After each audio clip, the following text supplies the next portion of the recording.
My guest today is Professor Stuart Newman, who is Professor of Cell Biology and Anatomy at New York Medical College.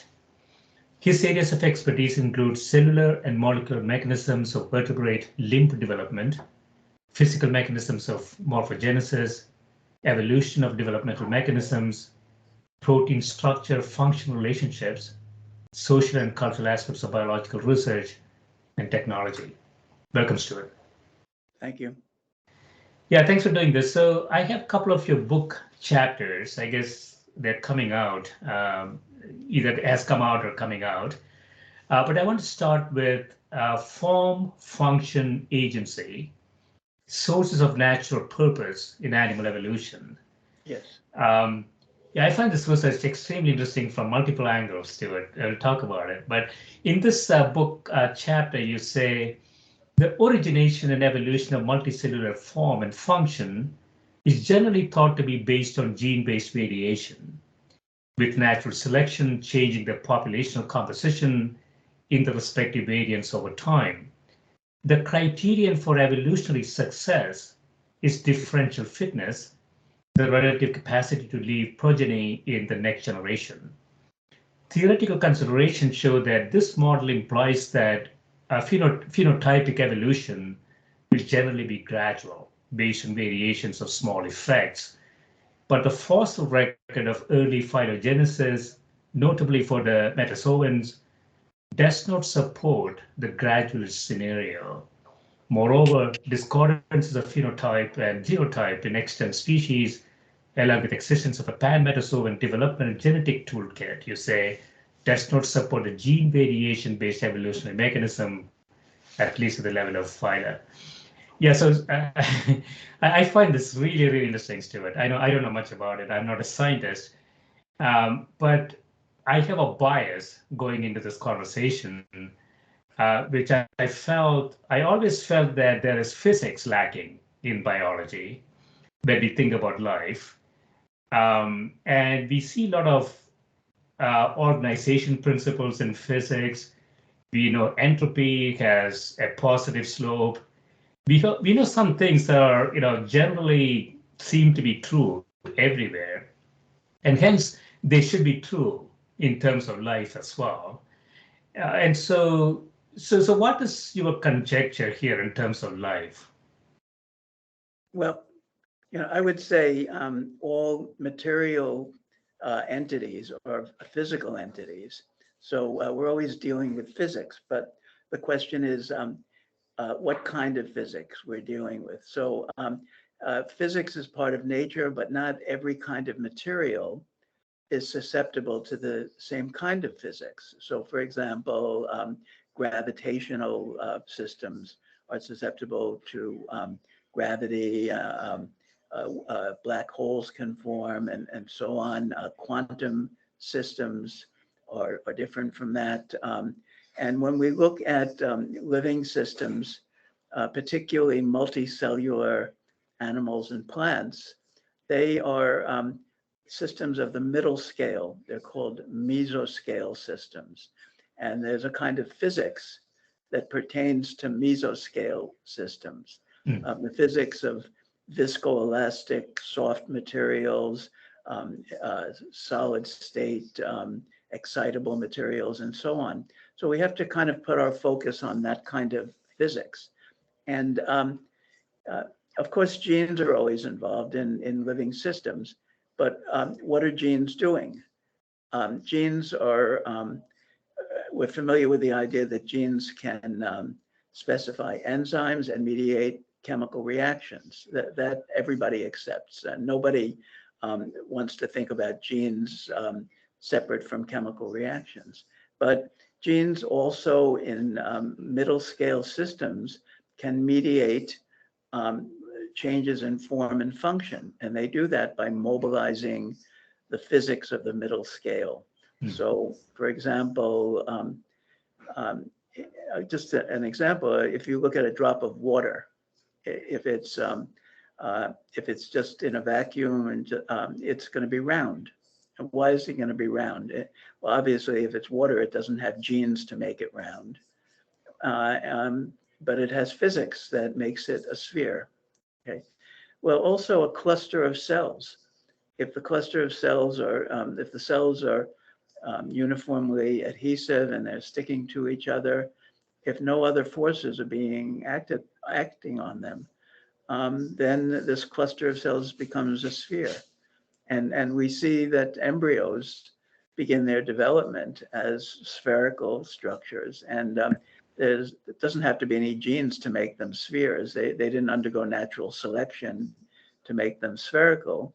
They are spherical by default because they are kind of liquid-like materials, because the cells are mobile, they can change their position. So they take the form of a kind of a viscoelastic, liquid-like material. Now, if the cells change a little bit, if the cells are not uniformly adhesive, if each cell has a little portion that's not adhesive, those portions will tend to face towards the center. And not only will you have a sphere, but you'll have a hollow sphere, because there are portions of each cell that are not attached to other cells, and then you have a cavity inside. So again, there may be genes that determine whether the cells have this polarity or not, when we know that there are. But once they have the polarity, there doesn't have to be extra genes to create cavities within these tissues. It's physics that does that. Yeah, so this mesoscale physics, Stuart, you talk about, it is physics in the sense that we can write down the equations, there is fluid dynamics involved there, there is some sort of basic physics involved there. And so if you go into these processes that we observe in nature in terms of life, if I understand this correctly, Stuart, you're arguing some of those are really driven by basic, physics that we can write down in equations, right? Yes, and people do write down these equations. So there's a very famous mathematician, Alan Turing. People know about him because he formulated the theory of computers, and he helped break the Enigma code during World War II. But one less known part of his work, which he came to towards the end of his life, was something called reaction diffusion systems. It had nothing to do with any of his other work, but he just hypothesized that if you have chemical reactions and the molecules can diffuse, they can spread out at different rates, then you can get patterns. So instead of diffusion making things even and uniform, they actually make things patterned and non-uniform. So you can get what are called standing waves. You get stripes, and people have said maybe the stripes of a zebra, or the stripes on a seashell, are directed by these reaction diffusion processes. So Turing wrote a paper, and he called it the chemical basis of morphogenesis. And you can write equations for it. And colleagues and I have written equations for how the limb develops, how why do we have 5 fingers, or why do the middle of our arm and leg have 2 parallel bones? And we wrote equations that said that a reaction diffusion system like Turing's could explain why we have these structures. So this was controversial for a long time because people weren't familiar with applying this kind of physics to biology. But the idea caught on, and it took a couple of decades, but now this is the accepted idea of why limbs look the way they do. Yeah, this is very intuitive for me, Stuart. So I'm clearly biased about this. Always felt that physics drives life, and that has some implications, right? I mean, evolution, for instance, there are a set of assumptions there in terms of how organisms develop and progress. But if fundamentally physics is driving, sort of form, so to speak, then it should have a huge impact on how how organisms develop, right? Yes, certainly that's the case. So once the kind of material became constituted early in evolution, so we started out with single-celled organisms, and there are people that are trying to understand how we got to that point. That's nothing that I study, but it's a very interesting problem. But once we had single-celled organisms, we had the possibility of multicellular organisms. And I am interested in that. And when these multicellular organisms don't have any possibility of making anything, but there are certain limits. There are certain, it's called a morphospace. When you have a kind of material, that material inhabits a morphospace. So you can have certain kinds of certain forms that that material is capable of. So to go back to the example of water, so water can be a sphere, or if it's on a in a puddle, it can be a flat surface. If you agitate it, you can make waves, and those waves are periodic. They have fixed spaces between them. Or if you swirl them, you can get whirlpools and turbulent forms. But you can't make anything with water. Water is liquid, and it will just fill in spaces. It's hard to make branched patterns in space with water. So water occupies a morphospace, and the kinds of materials that we have in multicellular organisms also inhabit a morphospace. They can make, as I said, spherical structures, hollow structures. If the cells undergo some shape transformation, the individual cells, the whole piece of tissue can become elongated. And we know that most complex animals are not spheres, but elongated. Worms and flies and ourselves are elongated. And then they can become segmented.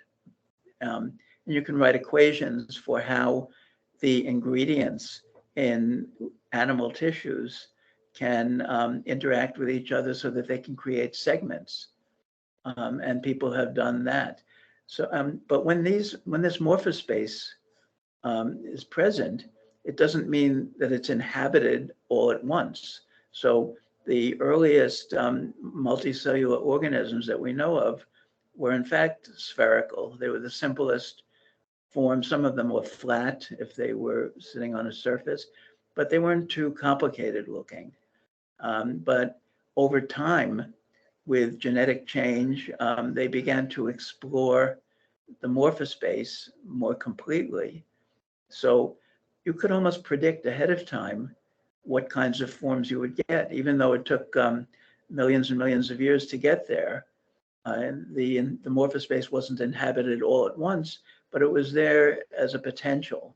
And the organisms evolved.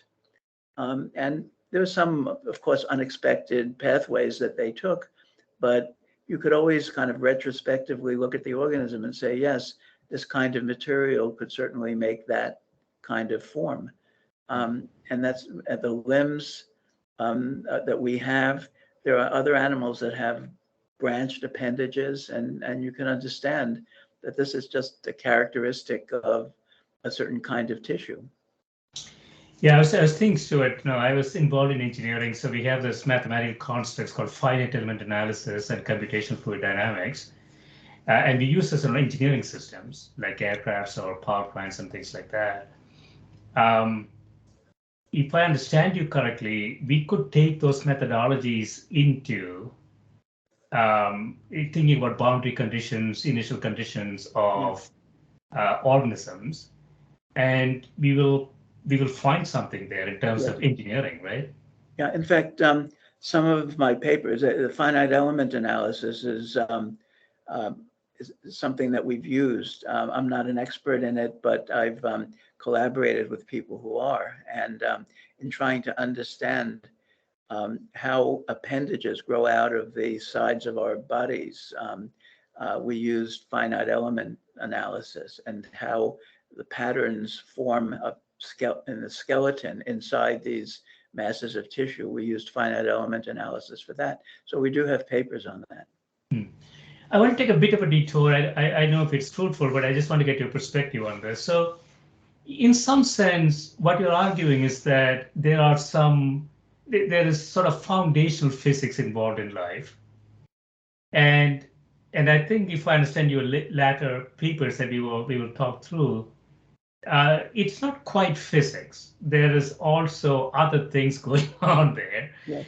And so it sort of seems like it feels like simulation, Stuart. In other words, if somebody wanted to sort of figure out, what will happen, they set some initial conditions, they put some, stuff into the system with some pre-programmed ideas, agent-like behaviors to small systems, and they sort of sit back and watch what's going to happen. Right. It feels to me that it's happening.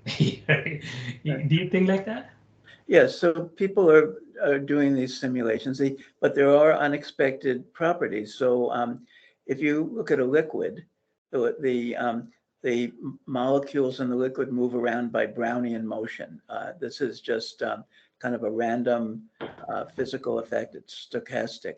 If you look at a tissue, the tissue also behaves somewhat like a liquid, but the cells are moving around by some internal process. They're kind of kicking out protrusions, and they're kind of feeling their way around.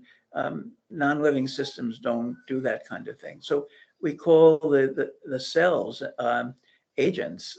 If these cells are taken out of the organism and put in a dish, and sources of nutrients are put in some part of the dish, the cells will kind of navigate towards it. The cells have a survival instinct.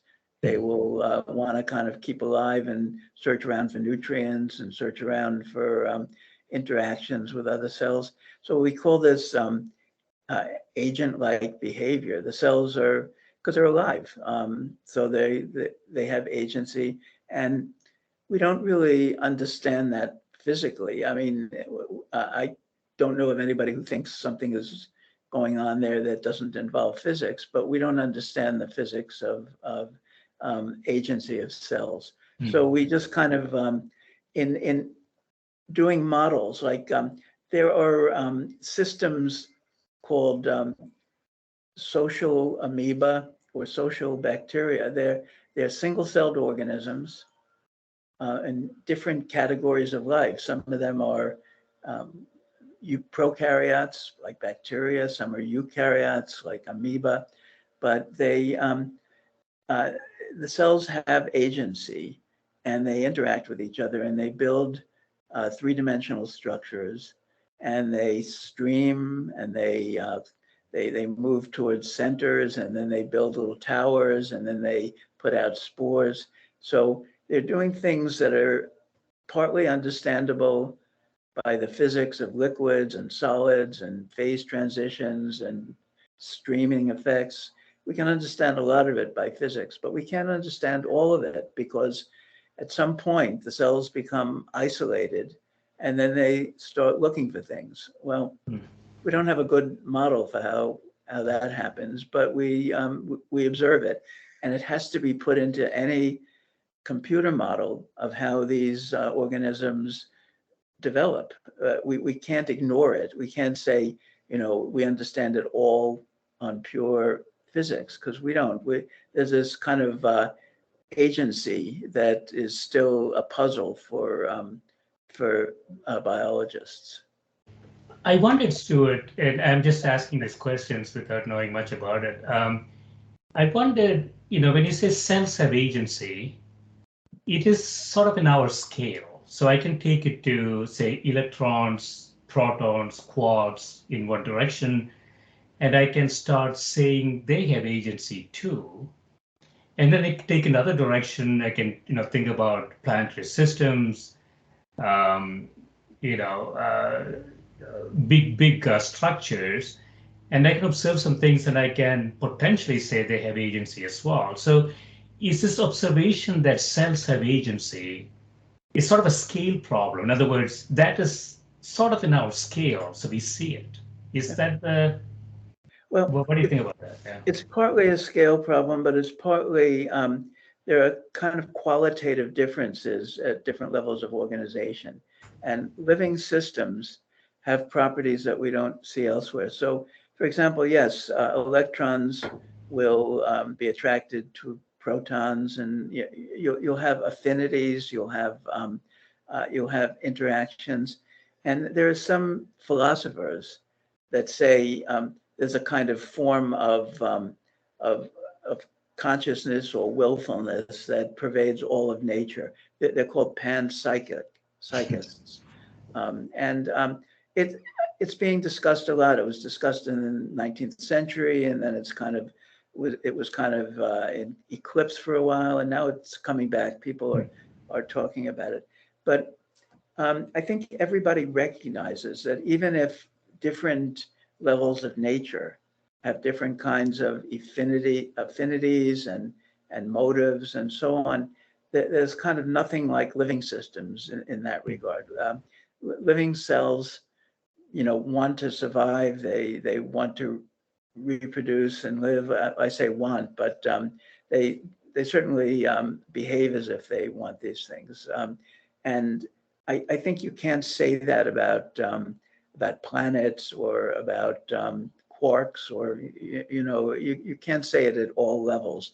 Every level has its own specificity, and living systems are very, very internally organized, and they have evolved kind of willfulness or kind of desires that you just don't see elsewhere, because they're just so complex.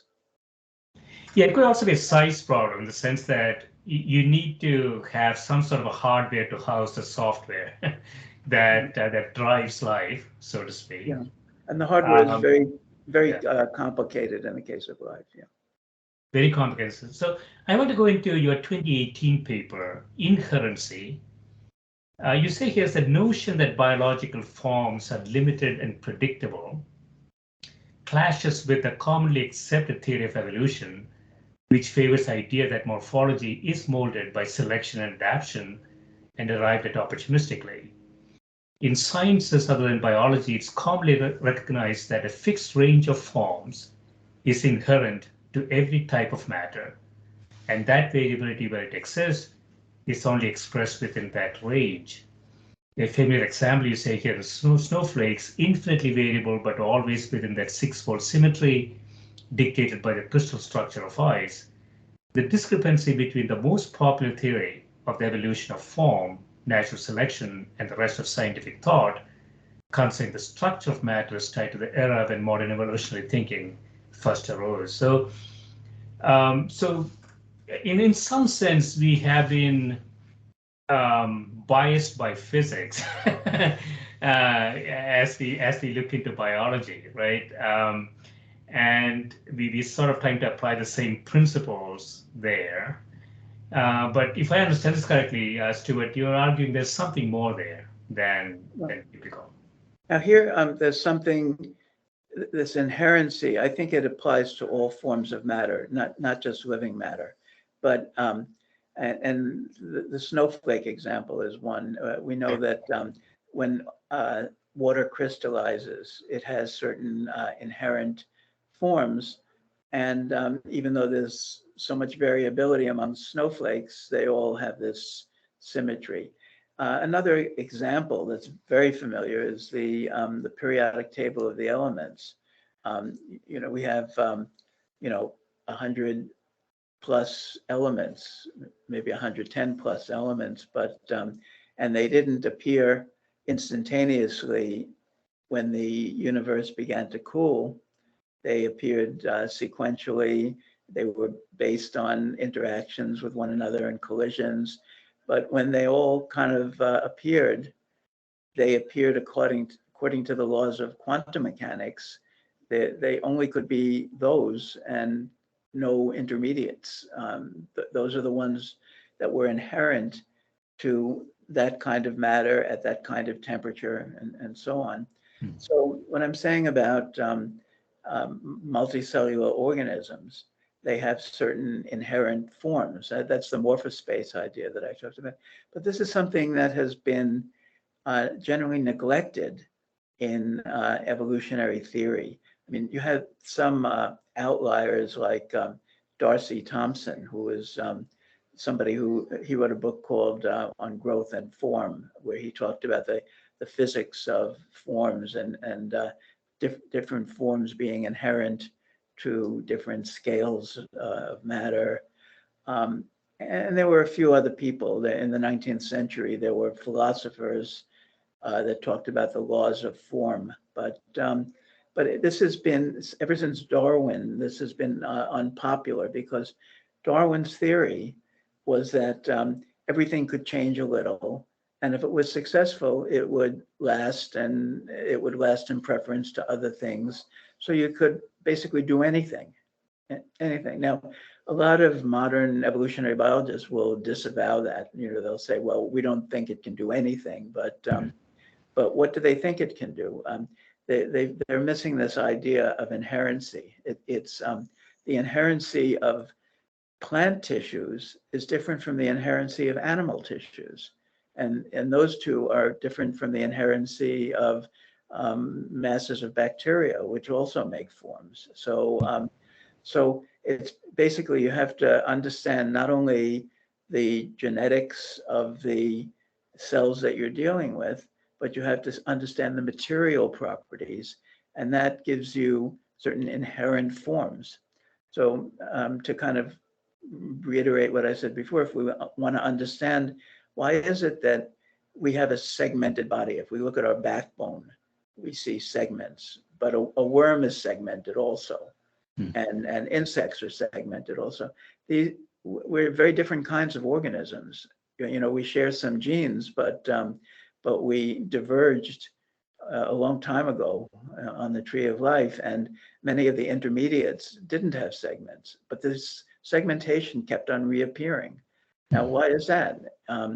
It was because segmentation is an inherent property of animal tissues, and it will just keep on jumping out when the system is tuned in an appropriate way. Yeah, it's very interesting, Stuart. So periodic table and quantum mechanics, as you say, there are only certain states that are allowed there by quantum mechanics. Yes.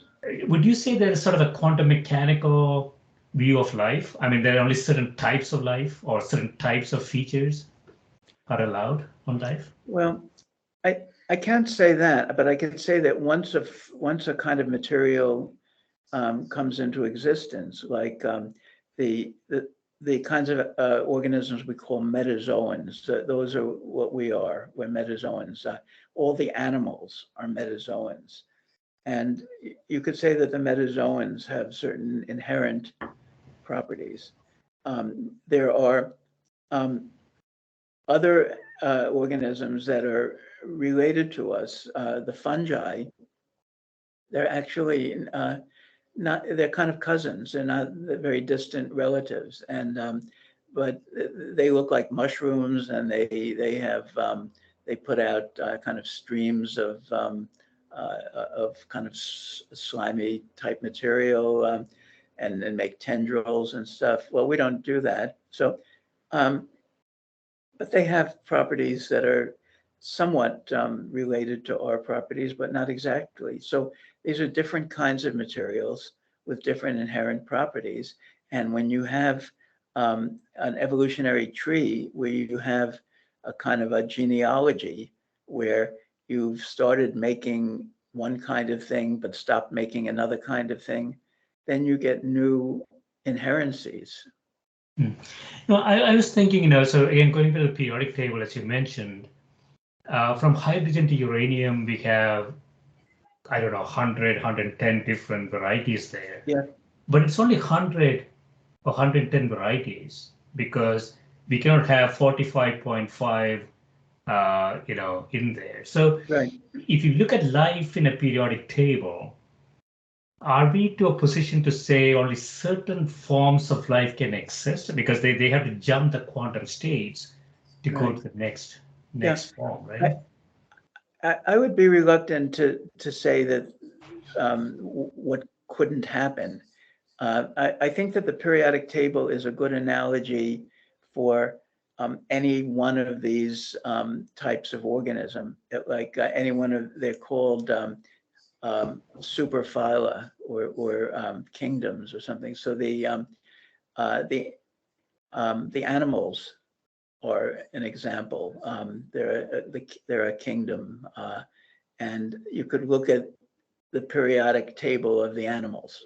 But if you go over to the plants, which are more distantly related, then you could do a periodic table of the plants. You know, you get certain kinds of forms within the plants. You can get buds, you can get branches, you can get flowers, and so on. So each of them has its own, to use the analogy, it's its own periodic table. But whether you can say, because the periodic table is limited, that you can only have a certain number of types of animals, I think there's more openness than that, because you could come up with a cell that has certain kinds of unusual adhesive properties, and when those cells get together, they'll make a kind of organism that we've never seen before. And that organism will have its own periodic table. It'll have its own set of inherencies. But I think it's very hard to say that life itself is limited. Yeah, there's a combinatorial explosion there. Typically, these 100 elements don't want to get together. And when they get together, it's very predictable ways when they Yes, get together. right, So in life, as you say, the features are quite a few features in right, life, and they're combinatorially there's a huge explosion in terms of where you can go in terms of right, probability. So right, that makes it quite difficult to get a right, periodic table of life. Yes, yeah. right, right, right. So I want to go into this another book chapter you're writing, self-organization in embryonic development, myth and reality. So you say self-organization has become a watchword in developmental biology, characterizing observations in which embryonic or induced stem cells derived from animals replicate morphological steps and outcomes seen in intact embryos. While the term was introduced in the 18th century by the philosopher Immanuel Kant to describe the goal-directed properties of living systems, it came into modern use for non-living materials in which complex forms and patterns emerge through dynamical, energy-expending physical processes. So self-organization, I mean, we see this in a lot of physical systems. And there are some phenomena, as you know, like chaos and things like that, Yes, where we can't even explain how the self-organization actually happens right, right. in true physical systems with no life, as far as we know. And here we were finding that in life forms too, right? Yes. So I wrote that essay for a particular reason. I started, so uh, recall a few minutes ago, I talked about our model of limb development. We used Turing's idea about reaction diffusion systems, and that's a self-organizing system. You get patterns just by the interaction of components, and you can understand those patterns based on physics. But this is a physics that wasn't available to Darwin, for example. So when Darwin was trying to understand where forms came from, all he had at his disposal was Newtonian physics and Aristotelian physics, but not, he didn't have thermodynamics, he didn't have self-organization. Once this came in, and it was like people like Poincaré and Van der Pol with oscillations, and then later Turing with reaction diffusion. When this came in, people saw that materials were much more complex than they thought, and you could get. Stuart Kaufman, a colleague of mine, used the term "order for free." In other words, you can get self-organization can give you order and pattern. So that's a very interesting thing. And people started using it about 20 years ago, 25 years ago, to try to understand embryonic systems, developing systems, and then to understand evolution. I think that's very good. It was a very productive step. It got us away from just depending on genetic change. We have genetic change plus physical organization. So it was a very productive thing. But now that people are able to take stem cells and put them into a dish, and they see that they can get forms that look like parts of organisms, like hearts and limbs and so on. They say, oh, self-organization explains this, and we're just looking at physics acting on cells, and so it's become almost a cliche, self-organization. Anytime you see development now, people say, oh, we understand it because we understand self-organization. But in fact, it's deceptive, because if you really look at what's going on in an embryo, it's not only self-organization. Self-organization may have kickstarted everything. It may have gotten things started when you had simple clusters of cells. They may have become hollow or elongated or have appendages because of self-organization. But then you had millions,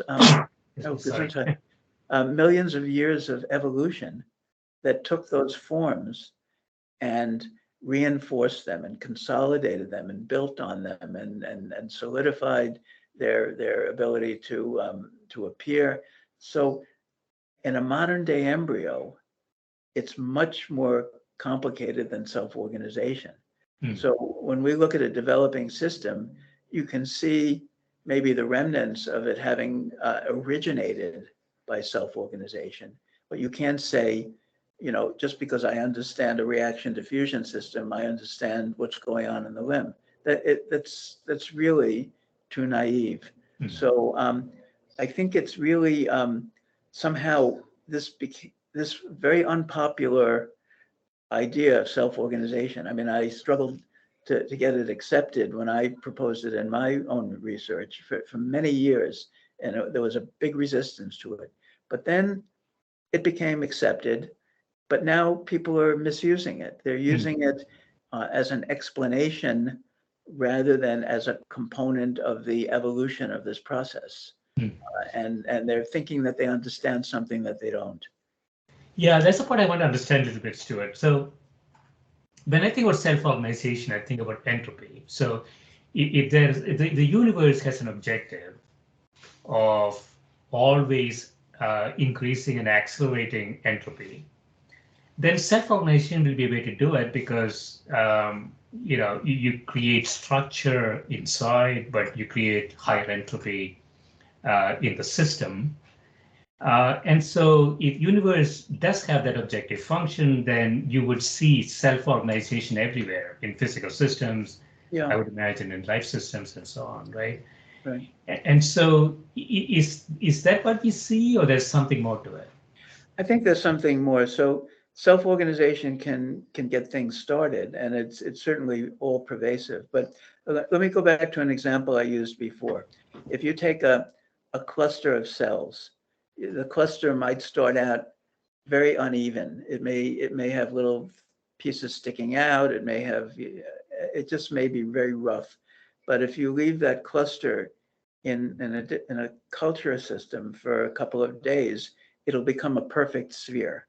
Okay, it'll get very round. And so some scientists, maybe in the late 20th century, a very prominent one, a colleague of mine, Malcolm Steinberg, he said, well, since cells are moving relative to each other and they're readjusting their position, this is just self-organization that makes it round, because a rough liquid-like structure will want to minimize free energy by just pulling in all of the irregularities, because there's surface tension, and it's thermodynamics. You have the minimization of free energy, and that's why it becomes a sphere.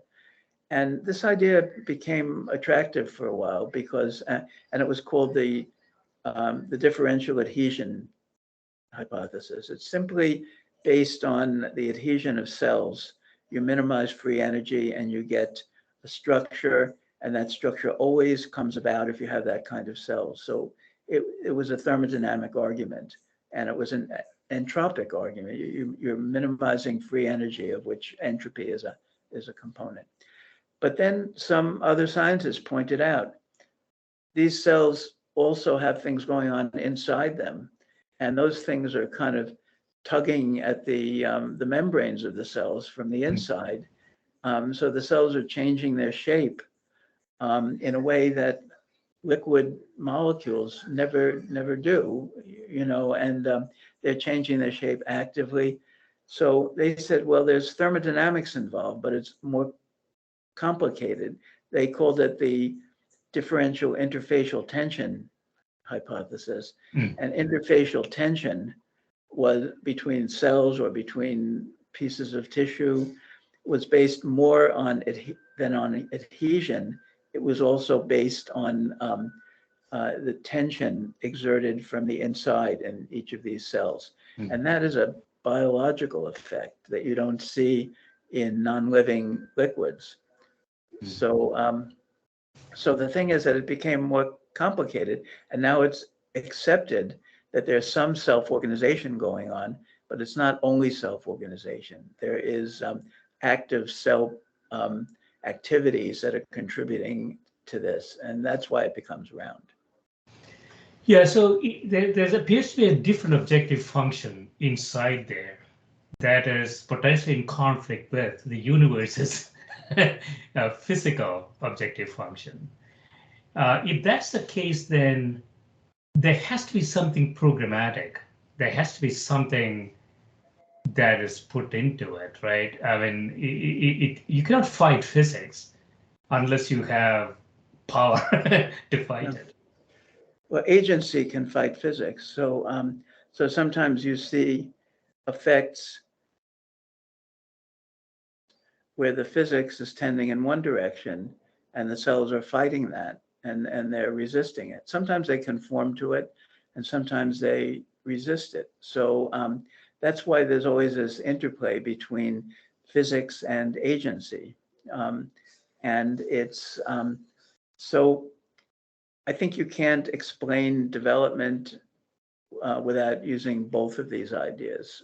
Sometimes agency is less prominent. So like, for example, in the early embryo of an organism like us, the cells are alive, but they're moving randomly. They're moving randomly, and the material takes on a liquid-like property. And you can understand a lot of what goes on by the physics of liquids. So basically, agency is kind of put on hold there because this random movement, nobody would call that real agency. But then there's a later stage in development where the cells break off and they navigate. They form parts of the nervous system. They form parts of the endocrine system. It's called the neural crest. And those cells seem to know where they're going. They're not moving randomly. They're moving along tracks that have been laid down.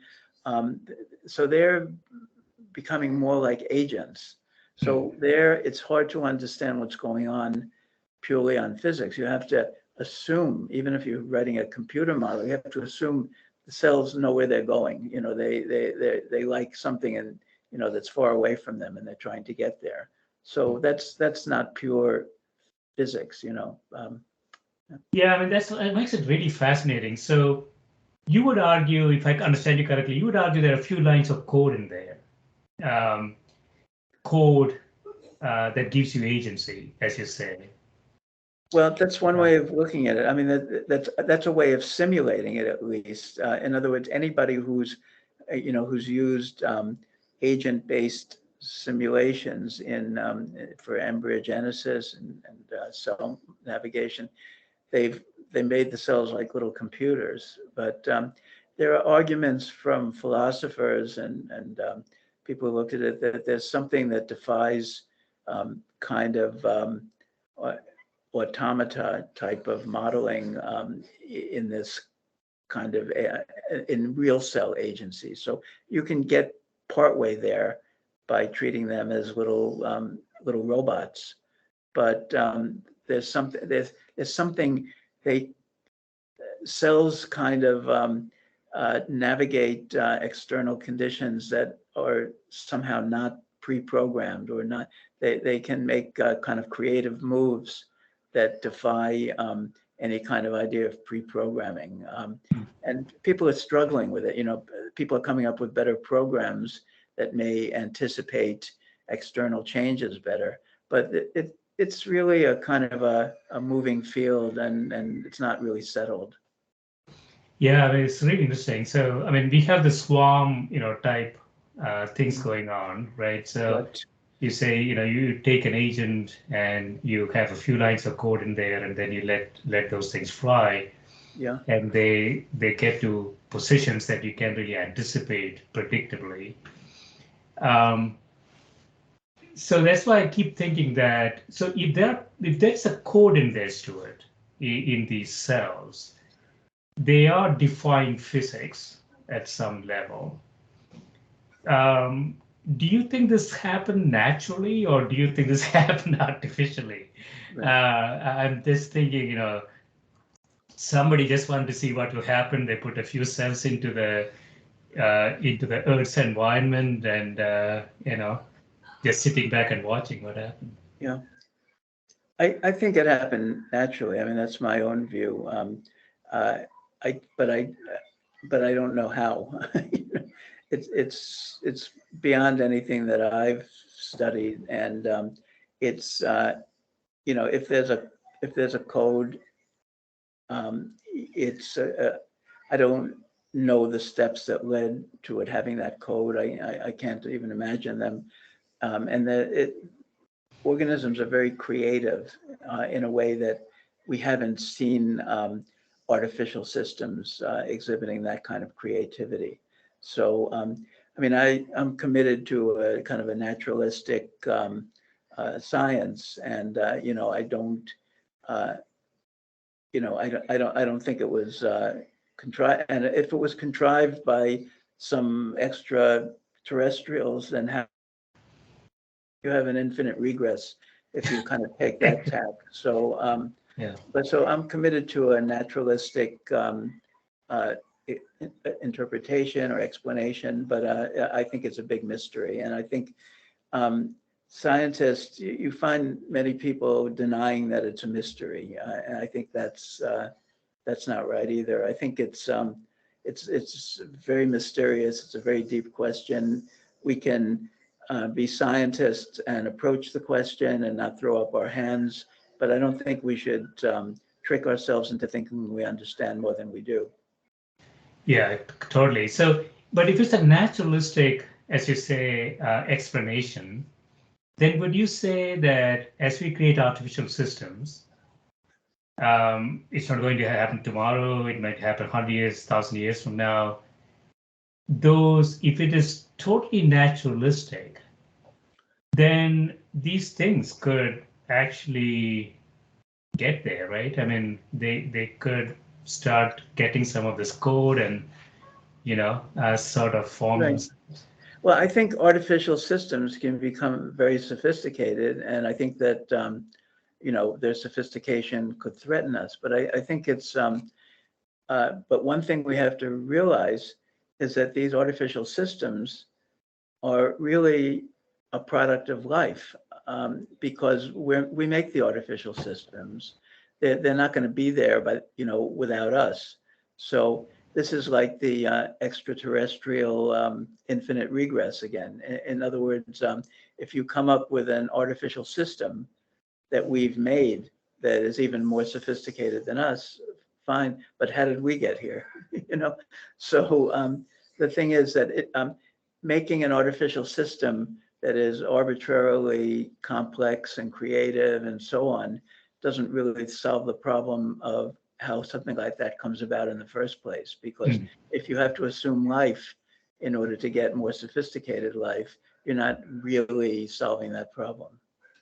Agreed. So you have another paper, Interplay of Mesoscale Physics and Agent-like Behaviors in the Parallel Evolution of Aggregative Multicellularity. We talked a bit about this, but I just want to touch on this one more time. So you say we hypothesize that the morphological parallelism between the two lineages arises as a consequence of interplay between multicellular aggregates, between generic processes, physical and physiochemical processes operating similarly in living and non-living matter at the mesoscale, and agent-like behaviors unique to living systems and characteristic of the constituent cells.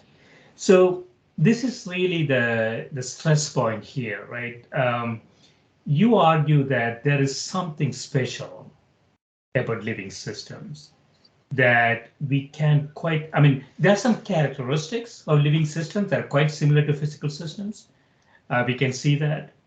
But there's something more that we just can't explain given current physics. Is that the way to think about it? Yes, so that paper was very key for me because I had really been concerned with animal systems before, systems that we only know as aggregated cells. Well, you get fertilization, but then very quickly you have like a cluster of cells. And the cells in those clusters, you can understand a lot about them, those clusters, by physical arguments, by mesoscale, by reaction to fusion, by differential interfacial tension, different things, and oscillations. So the paper that you're referring to was initiated by student Juan Arias, who was a student of my colleague Mariana Benitez in Mexico. And he said, can we understand, he was working on myxobacteria, which is a bacterium that forms multicellular structures, and the structures are quite complex. And he said, can we understand that based on the same physics that you used for the animal systems? And then he said, moreover, there's another system, which is Dictyostelium discoideum, the cellular slime mold, which is unrelated or very distantly related to the bacteria and to animals, but it has the same kinds of structures and the same kind of life cycle as the bacteria. That why is that? You know, maybe it's similar physics. So then we started looking into it, and we recruited another colleague, Vidya Nanjanaya, who works on slime molds. And when we all got together and looked at this, we realized that everybody who's tried to model these systems has not only depended on physics and genetics, but they've had to bring in the idea of agency. They've had to bring in the idea of cells having these search functions, having these kind of social orientations, and trying to seek each other out, and pacemakers and signaling over distances and everything. Things that don't really occur too much in animal development. And so we realized that there was this kind of irreducible agency in these models. And then we started looking at animal systems as well. And we realized that it's there as well. It's there also. When you look at the neural crest, when you look at certain kinds of neuronal nervous system developmental functions, you find that cells behave as agents. So it kind of reoriented me, because I had spent many, many years just looking at the physics of development, or the physics and genetics cooperating. But now agency came in as this extra feature. And it seems like a lot of people, I looked into, so one of the things I do is I'm an editor, although I'm not a philosopher. I'm the editor of a philosophy of biology journal. I get a lot of help from colleagues on this, but I'm the editor. So I read a lot of philosophy papers, and I see that this is a kind of a visited problem in the philosophy of biology. People are looking at agency as something very fundamental, and it's not really part of Darwin's theory of evolution. It's not really part of standard developmental biology, but it helps explain a lot of mysteries in both of those fields. Yeah, I wondered, Stuart, agency could be missing physics as well. That we just, physics is not complete yet. So it could be sort of a missing component of physics potentially. Well, I think there are missing components in physics. I just read this very interesting essay by the science writer Philip Ball. He's written something on the second law of thermodynamics, and people are revisiting that and finding new aspects of it that were just kind of unanticipated. So I think, and people are, always struggling with quantum mechanics and particle physics, and so these things are not complete, and they're not complete for different reasons. I wouldn't necessarily say they're missing agency, but they're missing something. But in biology, I think we've been missing this attention to agency. Yeah, and I mean, your work is really fascinating because it sort of connects or attempts to connect the different fields. And when we dive deep into a silo, we sometimes lose perspective. But the truth lies sort of at the intersection of these disciplines, right? In some ways. I think so. Yeah, I believe so. So I want to finish up with your 2018 paper. So this is some policy implications. So sex, lies, and genetic engineering.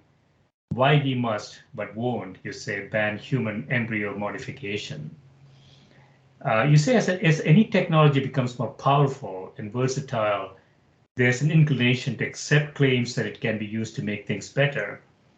In case of biotechnologies modifying organisms, leaps in capability and precision are frequent, and the impulse to use them to improve human health and socially desirable features is culturally ingrained.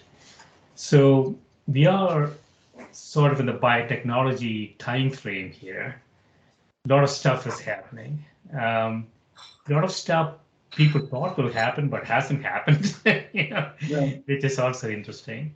So from a policy perspective, I mean, we have cloning, we had Dolly and all that stuff that went on maybe 10, 15, 20 years ago. And I was there, right, sort of skimming through a paper, I was wondering, there are a lot of people in the world who would want to clone themselves. Actually, we had a president recently who would have cloned himself into 1 million of his voters.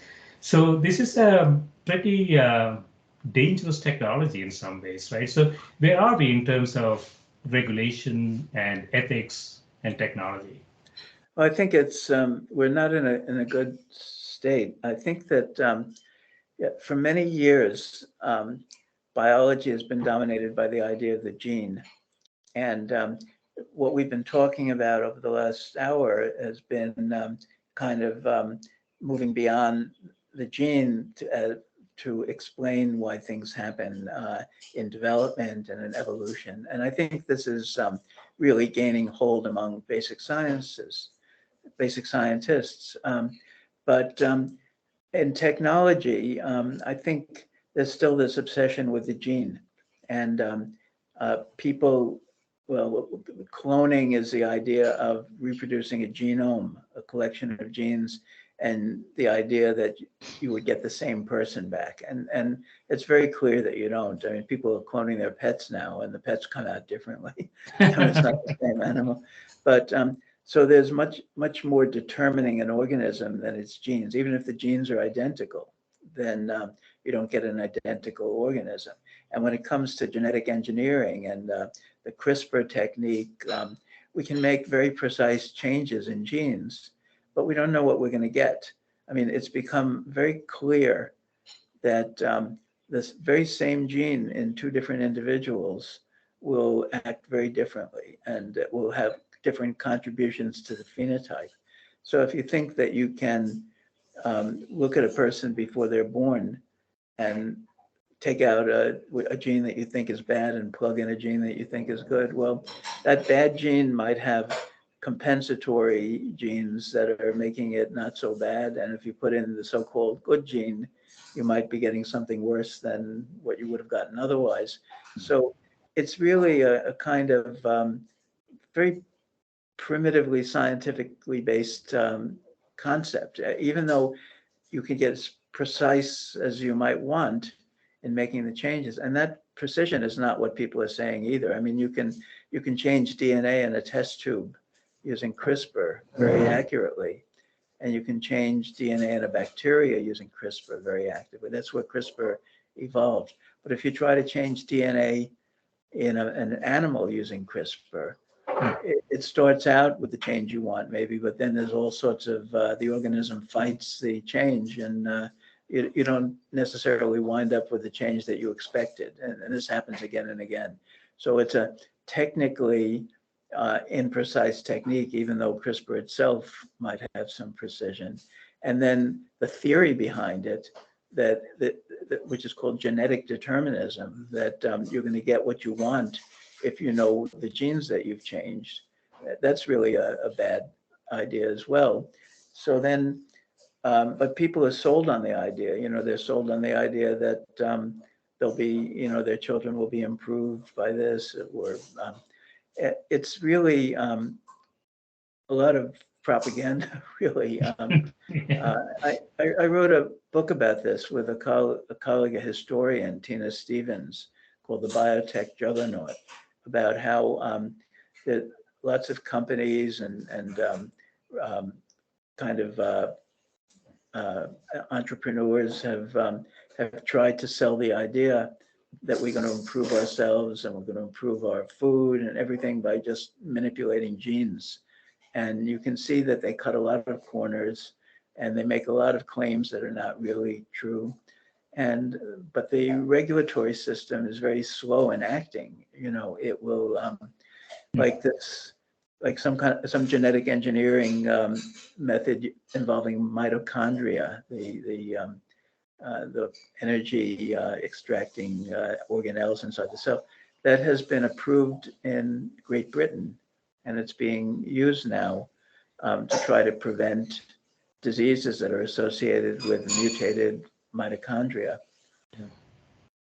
And it was sold by deception, actually.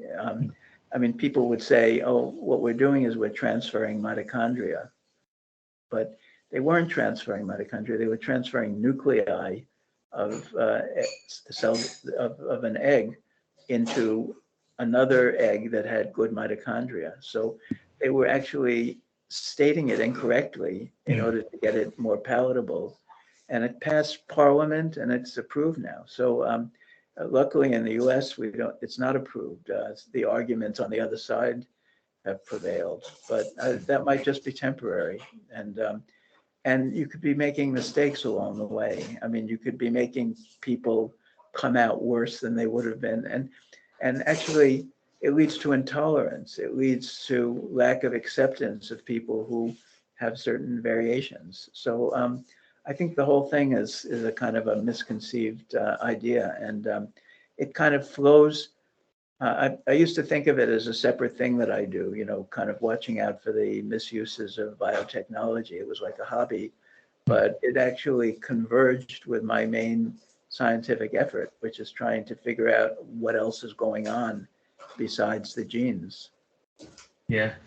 Yeah, I mean, I always think, Stuart, that God has a sense of humor, whoever she is. She didn't design this as a plug and play system. It's much more complicated than that. Yes. But we have some tactical risks. Like I mentioned, there are a lot of people who are trying to make some part of the world greater than before or whatever. I mean, cloning is a technology that a lot of people might want to have, and there are some billionaires trying to make Mars great again.